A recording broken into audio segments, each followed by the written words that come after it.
Hi അസ്സലാമലൈക്കും, welcome to my channel. എന്തൊക്കെയുണ്ട് വിശേഷം? എല്ലാവരും സുഖമാണെന്ന് കരുതുന്നു. അൽഹംദുലില്ലാ, ഞാനും സുഖമായിരിക്കുന്നു.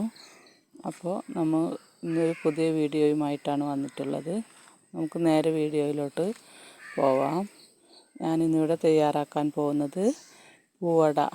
കുട്ടികൾക്കൊക്കെ ഭയങ്കര ഇഷ്ടപ്പെടുന്ന നല്ല ടേസ്റ്റി ആയിട്ടുള്ള ഒരു വിഭവമാണ്.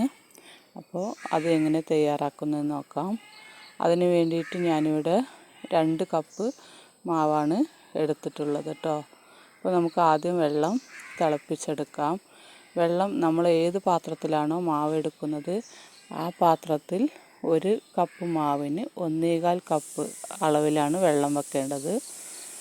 നമുക്ക് പത്തിരിക്കൊക്കെ വാട്ടിയെടുക്കുന്നത് പോലെ മാവ് വാട്ടിയെടുക്കണം. പിന്നെ വെള്ളത്തിലേക്ക് കുറച്ച് ഉപ്പിട്ട് കൊടുക്കാം. ഒരുപാടൊന്നും ഇടണ്ട, ചെറുതായിട്ട്. നമ്മൾ മധുരം ഇട്ടിട്ടാണ് ഇത് ഉണ്ടാക്കുന്നത്. ഇപ്പോൾ വെള്ളം തിളച്ച് മാവ് ഞാൻ അതിലേക്ക് ഇട്ട് കൊടുത്തിട്ടുണ്ട്. ഇനി ഇതൊന്ന് നന്നായി ഇളക്കി, വെള്ളം തിളക്കുമ്പോഴാണ് കേട്ടോ മാവ് ഇടേണ്ടത്. നന്നായി ഇളക്കി യോജിപ്പിച്ച് ഇത് ഇങ്ങനെ ഒന്ന് മൂടി വെക്കാം. നമുക്ക് നന്നായി മിക്സ് ചെയ്ത് ഫ്ലെയിം ഓഫ് ചെയ്തതിന് ശേഷം മൂടി വെക്കാം. എന്നിട്ട് ഒരു 2-3 മിനിറ്റ് മൂടി വെച്ചതിന് ശേഷം തുറന്ന് നമുക്കിത് മാവ് കുഴച്ചെടുക്കാം. ഇപ്പോൾ 2-3 മിനിറ്റ് കഴിഞ്ഞിട്ടുണ്ട്. ഇനി ഇതൊന്ന് നന്നായി കുഴച്ച് ചെറിയ ബോളുകളാക്കി എടുക്കാം, ഇതുപോലെ കേട്ടോ. എന്നിട്ട് കുറച്ച് തേങ്ങ ചിരവിയെടുക്കാം. പിന്നെ വെല്ലം പൊടിയുണ്ടെങ്കിൽ അതെടുത്താലും മതി. അല്ലെങ്കിൽ നമുക്ക് വെല്ലം അച്ചാണെങ്കിൽ അതിങ്ങനെ കുത്തി ഉടക്കാം, പൊടിയാക്കി എടുക്കാം. എന്നിട്ട് ഇതുപോലെ ഓരോ ബോൾ ഞാനിപ്പോൾ പ്രസ്സിൽ വെച്ചിട്ടാണ് ഇങ്ങനെ പരത്തിയെടുക്കുന്നത്. കയ്യിൽ വേണമെങ്കിലും പരത്തിയെടുക്കാം. എന്നിട്ട് ഇതുപോലെ പരത്തിയിട്ടുണ്ട്, ഒരു മീഡിയം അളവിൽ കേട്ടോ. തേങ്ങ അതിൻ്റെ ഉള്ളിൽ വെച്ച് കൊടുത്ത് പിന്നെ അതിലേക്ക് അതിൻ്റെ മേലെ കുറച്ച് വെല്ലം പൊടിച്ചതും വെച്ച് കൊടുക്കാം. ഇതിൽ വേണമെങ്കിൽ ഏലക്കായും ചേർത്ത് കൊടുക്കാം കേട്ടോ, ഓപ്ഷണലാണ്. അപ്പോൾ ഞാൻ ചേർത്തിട്ടില്ല, പൊടിച്ചിട്ട് ചേർത്ത് കൊടുത്ത്. എന്നിട്ട് ഇതുപോലെ മടക്കിയെടുത്ത് അമർത്തി ഒട്ടിച്ച് കൊടുക്കാം. ഇതാ കണ്ടില്ലേ? അപ്പോൾ ഇതുപോലെ ഉണ്ടാവും കേട്ടോ.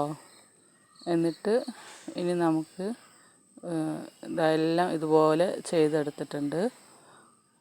ഇതാണ് ഞാൻ പൊടണിൻ്റെ ഇലയിൽ വെച്ചിട്ടാണ് ഇത് ആവി വേവിക്കുന്നത് കേട്ടോ. അപ്പോൾ വാഴൻ്റെ ഇല ഉണ്ടെങ്കിൽ അത് വെച്ചാലും മതി. വെറുതെ വെച്ചാൽ അത് പൊട്ടിയിട്ട് ചിലപ്പോൾ അതിലുള്ള വെല്ലം ഇതെല്ലാം ഒലിക്കാൻ ചാൻസ് ഉണ്ട്. ഇനി ഞാൻ ഇതുപോലെ ഇഡ്ഡലി പാത്രത്തിൽ കുറച്ച് വെള്ളം വെച്ച് തിളക്കുമ്പോൾ തട്ട് വെച്ച് കൊടുത്ത് അതിലേക്ക് ഇത് ഇലയിൽ വെച്ചിട്ട് നമുക്ക് വെച്ച് കൊടുക്കാം. അപ്പോൾ അതിൻ്റെ മേലെ തട്ട് വെച്ചിട്ട് പിന്നെയും മേലെ ഫുള്ളായിട്ട് ഇതുപോലെ വെക്കാം കേട്ടോ. എന്നിട്ടൊന്ന് അടച്ച് വെച്ച് നമുക്കിതൊരു 5 മിനിറ്റ് വേവിച്ചെടുക്കാം. ഒരു 5 മിനിറ്റ്, മാവൊക്കെ ആദ്യം കുറച്ച് വെന്തതാണല്ലോ, അപ്പോൾ ഒരു 5 മിനിറ്റൊക്കെ വെച്ചാൽ മതിയാവും. ആവി നന്നായി കയറിയതിന് ശേഷം നമുക്കിത് തുറന്ന് നോക്കാം. ഇപ്പോൾ റെഡി ആയിട്ടുണ്ട്. നമുക്കിതെടുത്ത് ഇതുപോലെ പ്ലേറ്റിലിട്ട് ഇനി അടുത്തതും ആ ഇലയിൽ തന്നെ ഇങ്ങനെ വെച്ച് കൊടുത്താൽ മതി. അപ്പോൾ നമ്മൾ എല്ലാം വേവിച്ചെടുത്തിട്ടുണ്ട്. ഇത് റെഡി ആയിട്ടുണ്ട് കേട്ടോ. നല്ല ടേസ്റ്റാണ്. എല്ലാവരും ഒന്ന് ട്രൈ ചെയ്ത് നോക്കണം. ഇപ്പോൾ ഇത്രയേ ഉള്ളൂ ഇന്നത്തെ വീഡിയോ. അപ്പോൾ വീഡിയോ ഇഷ്ടമായെങ്കിൽ എല്ലാവരും ഒന്ന് ലൈക്ക് ചെയ്യാനും കമൻറ്റ് ചെയ്യാനും മറക്കരുത്. നാളെ വീണ്ടും മറ്റൊരു വീഡിയോയുമായി വരുന്നത് വരെ എല്ലാവർക്കും ബായ്, അസ്സലാമു അലൈക്കും. ഞാനിത് തയ്യാറാക്കാൻ വേണ്ടി അരിമാവാണ് യൂസ് ചെയ്തിട്ടുള്ളത്. വീഡിയോയിൽ സ്റ്റാർട്ടിങ്ങിൽ പറയാൻ വിട്ടുപോയതാണ് കേട്ടോ, അതുകൊണ്ടാണ്.